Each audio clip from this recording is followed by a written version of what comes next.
Hello everyone, দিশার YouTube চ্যানেলে সবাইকে স্বাগত। আমি পরিমল।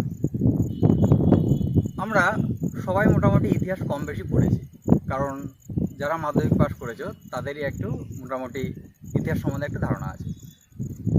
তো আমাদের যাদের ইতিহাস সম্বন্ধে ধারণা আছে, আমরা বেসিক্যালি বইয়ে পড়ে ইতিহাস জেনেছি, মানে আমরা ইতিহাসের থিওরি জানি, প্র্যাকটিক্যাল জানি না।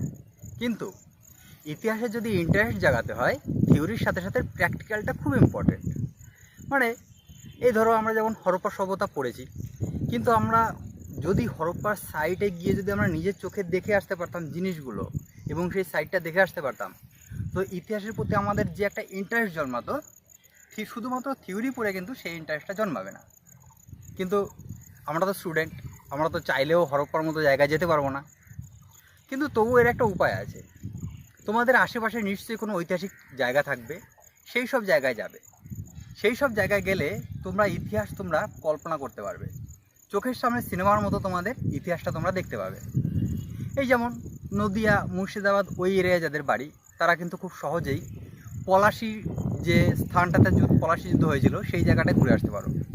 সেই জায়গায় যদি যাও তাহলে তোমরা কিন্তু চোখের সামনে সিনেমার মতো তোমরা কল্পনা করতে পারবে, যুদ্ধ চলছে, নবাব সিরাজউদ্দৌলার সৈন্যবাহিনী ইংরেজদের সাথে যুদ্ধ করছে, মীর জাফর কীভাবে ধোকা দিচ্ছে সিরাজউদ্দৌলাকে, এবং যুদ্ধ শেষে কীভাবে মীর জাফরকে রাজা বানিয়ে ইংরেজরা জয়ধ্বনি দিতে দিতে চলে যাচ্ছে।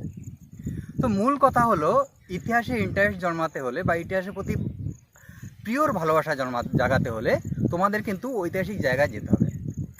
আজ আমরা সেরকম একটা ঐতিহাসিক জায়গায় এসেছি, তবে হ্যাঁ, ওই হরপ্পা কিংবা পলাশির মতো অত গুরুত্বপূর্ণ বা অত ইম্পর্ট্যান্ট জায়গায় না। তবে হ্যাঁ, এটাও একটা ঐতিহাসিক জায়গা। এবং আমরা যে জায়গায় আজ এসেছি সেটা হলো পাণ্ডু রাজার ঢিবি। এই পাণ্ডু রাজার ঢিবি, এখানটাতে দেখতে পাচ্ছ চারিদিকে কত ঘাস জন্মে আছে এখন আপাতত। এটাকে প্রিজার্ভ করার জন্য সরকার থেকে দেখো প্রাচীরের ব্যবস্থা করে দিয়েছে। তো এই পাণ্ডু রাজার ঢিবির সম্বন্ধে এবার প্রিয়ব্রত কিছু বলবে আমার বন্ধু। দেখো প্রিয়ব্রত কী বলে, তোমরা শোনো। নমস্কার, দিশারি ইউটিউব চ্যানেলে আপনাদের সকলকে স্বাগত জানাই।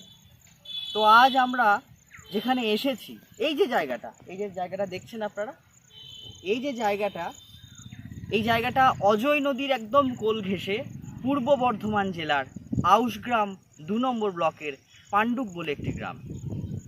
রামনগর এবং পাণ্ডুক এই দুটি পাশাপাশি গ্রাম। তো এই গ্রামের মধ্যেই রয়েছে এই পাণ্ডু রাজার টিবি। এই পাণ্ডু রাজার টিবি, এই নামটির সঙ্গে যেরকম মহাভারতের একটা সম্পর্ক রয়েছে পাণ্ডু রাজার, তার সাথে সাথে কিন্তু ঐতিহাসিক একটা গুরুত্ব রয়েছে, যে ঐতিহাসিক গুরুত্বটা অপরিসীম গুরুত্ব। আমরা মহেঞ্জোদারোর নাম শুনেছি, আমার বন্ধু যেটা বললো হরপ্পা সভ্যতার নাম শুনেছি, ঠিক এই পাণ্ডু রাজার টিবিতেও রয়েছে তার থেকেও বা সমতুল্য একটি ইতিহাস। ঠিক এই মাটির নিচেই সেই ইতিহাসটি পাওয়া গিয়েছিল। 5 থেকে 6 বার 1961 সাল থেকে বেশ কয়েকবার এখানে খনন কার্য চালানো হয় ভারতীয় যে পুরাতত্ত্ব বিভাগের নেতৃত্বে। তারা এখান থেকে যে সমস্ত জিনিসগুলো উদ্ধার করেছিল তা আমাদের ইতিহাসের জন্য একটা অপরিসীম গুরুত্ব বহন করে। এখানে আমরা লৌহপ্রস্তর যুগের মানুষের জীবনধারণ, তাম্রপ্রস্তর যুগের মানুষের জীবনধারণ, তারা কেমনভাবে কি করতো না করতো, সেখানকার মানুষের যে কঙ্কাল, ব্যবহৃত জিনিসপত্র বা মাটির পাত্র বা বিভিন্ন সরঞ্জাম এখান থেকেই উদ্ধার হয়েছিল। এমনকি শিলমোহর উদ্ধার হয়েছিল, লিপি উদ্ধার হয়েছিল। তা থেকে কিন্তু আমরা অনেক কিছু জানতে পারি, বা আমাদের ঐতিহাসিকরা সেই সময় ওই জিনিসপত্রগুলো থেকে একটা ধারণা তারা করেছিল যে আজ থেকে যীশু খ্রিস্টের জন্মের প্রায় 3000 বছর পূর্বেও এই জায়গায় একটা কিন্তু সভ্যতা গড়ে উঠেছিল। যদিও খুব বেশি ইতিহাস আমরা এখনও জানতে পারিনি, এখনও ঐতিহাসিকরা এই সমস্ত বিষয়গুলো নিয়ে গবেষণা করছেন, জাদুঘরে সেই সমস্ত জিনিসগুলো সংরক্ষিত রয়েছে। তবুও আমাদের কাছে এটা খুব গুরুত্বপূর্ণ। এ কারণের জন্যই আমার বন্ধু যেটা বললো যে ইতিহাস শুধুমাত্র তথ্য নয়, ইতিহাসটাকে উপলব্ধি করতে হবে অন্তর থেকে।